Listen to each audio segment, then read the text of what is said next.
Erectile bond में जो number होता है वो सिर्फ अल्फा वॉयलेट रे में ही क्यों दिखता है। एक बार फिर मोदी सरकार का झूठ पकड़ा गया कि इलेक्ट्रल बॉन्ड की डिटेल किसी को पता नहीं चलेगी। अगर कोई पार्टी ईमानदारी से भी लड़ना चाहे तो उनके करोड़ों रुपए लग जाते हैं। सरकार जनता का पैसा इनडायरेक्टली बड़ी बड़ी कंपनियों को दे रही है। देखिए, सरकार इनडायरेक्टली जनता का पैसा बड़ी बड़ी कंपनियों को दे रही है। सुप्रीम कोर्ट को इलेक्ट्रल बॉन्ड में ऐसा क्या दिखा कि इसे हटाना पड़ा। इलेक्ट्रल बॉन्ड काम कैसे करता है और बड़ी बड़ी कंपनी मंदिर मस्जिद को छोड़कर इन पॉलिटिकल पार्टी को क्यों पैसा डोनेट कर रही है, और इलेक्ट्रल बॉन्ड क्या है और ये कैसे काम करता है और सुप्रीम कोर्ट ने इसे क्यों हटाया, ये सारी बातें मैं इस एक वीडियो में आपको समझाने की कोशिश करूंगा। मैंने इस वीडियो को बनाने से पहले कई आर्टिकल पढ़े हैं, कई न्यूज़पेपर देखे हैं और कई जगह से रिसर्च करी है, तब जाके मैंने ये वीडियो बनाई, तो इसे ध्यान से देखिएगा।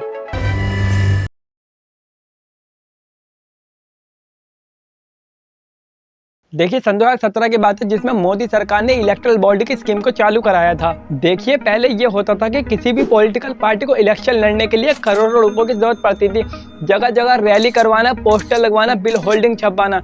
अगर कोई पार्टी बिना शराब बिरयानी के भी लड़ना चाहे तब भी उनके करोड़ों रुपए लग जाते थे। देखिए, इस हिसाब से तो गरीब इंसान इलेक्शन लड़ ही नहीं सकता। इसी प्रॉब्लम को सॉल्व करने के लिए पॉलिटिकल पार्टियों को डोनेशन देने का कॉन्सेप्ट रखा गया।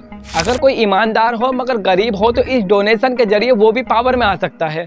देखिए, इन्हीं सब चीज़ों को ध्यान में रखते हुए पॉलिटिकल पार्टी को डोनेशन दी जाती है। ये तो हो गई थ्योरी। अब आते हैं ग्राउंड रियलिटी पर। डोनेशन दी कैसे जाती है। अब आप सोच रहे होंगे कोई भी मिलियनर किसी भी पार्टी के पास जाता होगा, उसे डोनेशन देता होगा और बाद में वो उसके बदले वो उसकी मदद करता होगा। देखिए, ऐसा कुछ नहीं होता।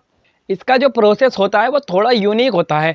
जिस भी व्यक्ति को जिस भी पॉलिटिकल पार्टी को डोनेशन देनी होती है वो SBI का वेरीफाइड अकाउंट में जाता है। उसे जितने रुपए पॉलिटिकल पार्टी को देने होते हैं वो उतने रुपए का वहाँ से इलेक्ट्रल बॉन्ड खरीद लेता है। ये इलेक्ट्रल बॉन्ड जो होता है पेपर फॉर्म में होता है। अब वो व्यक्ति इस इलेक्ट्रोरल बॉन्ड को किसी भी पॉलिटिकल पार्टी को डोनेट कर सकता है और पार्टी के पास 15 दिन होते हैं इस इलेक्ट्रोरल बॉन्ड को कैश कराने के लिए। देखिए, पार्टी सबसे पहले इस इलेक्ट्रोरल बॉन्ड को अपने बैंक में ट्रांसफर करवाएगी, उसके बाद जाके इसे कैश कराएगी। इसमें हैरानी की बात यह भी है कि SBI एक लौता बैंक है जो इस इलेक्ट्रोरल बॉन्ड को इश्यू करता है। देखिए, सन 2017 में इलेक्ट्रोरल बॉन्ड की स्कीम आई थी। तब एक जर्नलिस्ट पूनम अग्रवाल उन्होंने SBI के ब्रांच में जाकर 5 अप्रैल और 9 अप्रैल सन 2018 को 2 इलेक्ट्रोरल बॉन्ड खरीदे। दोनों इलेक्ट्रोरल बॉन्ड की कीमत थी 1,000 रुपये। फिर उन्होंने इस पर एक वीडियो अपलोड किया। उन्होंने बताया कि इन इलेक्ट्रोरल बॉन्ड में कोई डिफरेंस नहीं है सिवाय डेट के अलावा।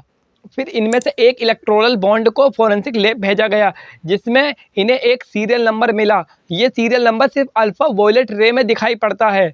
यहाँ पर हमारी सरकार का एक और झूठ पकड़ा गया। सरकार कहती आ रही थी कि इलेक्ट्रल बॉन्ड जो भी खरीदेगा उसकी आइडेंटिफाइड छुपा कर रखी जाएगी।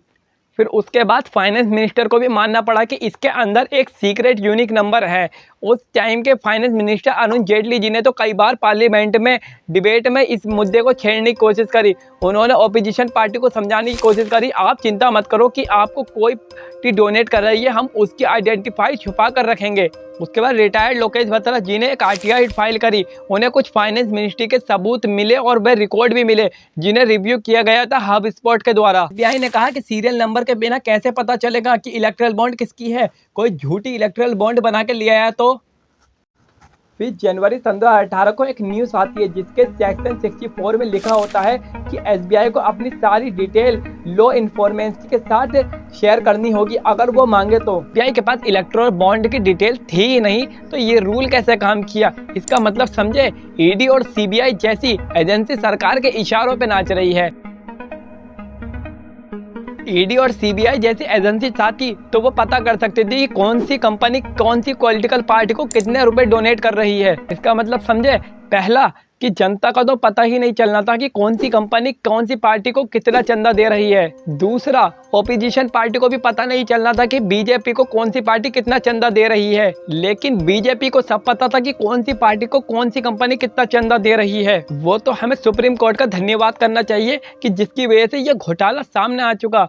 इसमें सुप्रीम कोर्ट ने 2 बातें बहुत बढ़िया की। पहली कि जनता को पता चलना चाहिए कि कौन सी पार्टी को कितना चंदा मिल रहा है और कौन कौन इस पार्टी को चंदा दे रहा है। और दूसरा, सुप्रीम कोर्ट ने कहा कि वो भी पार्टी डोनेट कर रही हैं जो खुद लॉस में चल रही हैं। इसका मतलब वो किसी न किसी फायदे के चक्कर में पैसा डोनेट कर रही है। इसीलिए सुप्रीम कोर्ट ने एसबीआई को डाटा रिलीज करने को कहा। सुप्रीम कोर्ट के 2 बार कहने पर इलेक्शन कमीशन की साइट पर डाटा रिलीज किया गया, मगर एसबीआई ने बड़ी चालाकी से डाटा इस तरीके से रिलीज किया कि कौन सी पार्टी को कितना चंदा मिला ये पता चल रहा था, मगर ये पता नहीं चल रहा था कि किसने कितना चंदा दिया है।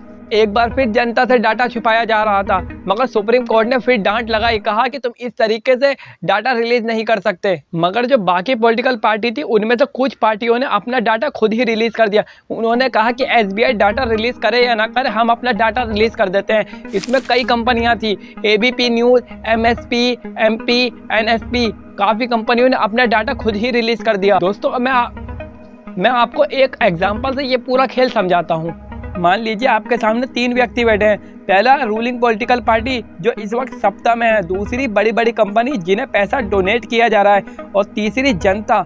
मान लीजिए जनता का पैसा निकालकर सरकार बड़ी बड़ी कंपनियों को डोनेट कर रही है, और बड़ी बड़ी कंपनी उस पैसे में से थोड़ा अमाउंट सरकार को डोनेट कर रहे हैं, तो इसे आप स्पैम कहेंगे या नहीं? और इसी वजह से सरकार ने इस इलेक्टोरल बॉन्ड की स्कीम को बंद करा दिया। और ये जो बड़ी बड़ी कंपनी ना कहीं लैंड अप्रूवल, केमिकल अप्रूवल और कई तरह के इलीगल अप्रूवल की जरूरत पड़ती है, तो इसी वजह से ये पॉलिटिकल पार्टी को पैसा डोनेट करते हैं। इसी वजह से सुप्रीम कोर्ट ने कहा कि इलेक्शन में ट्रांसपेरेंसी आनी चाहिए।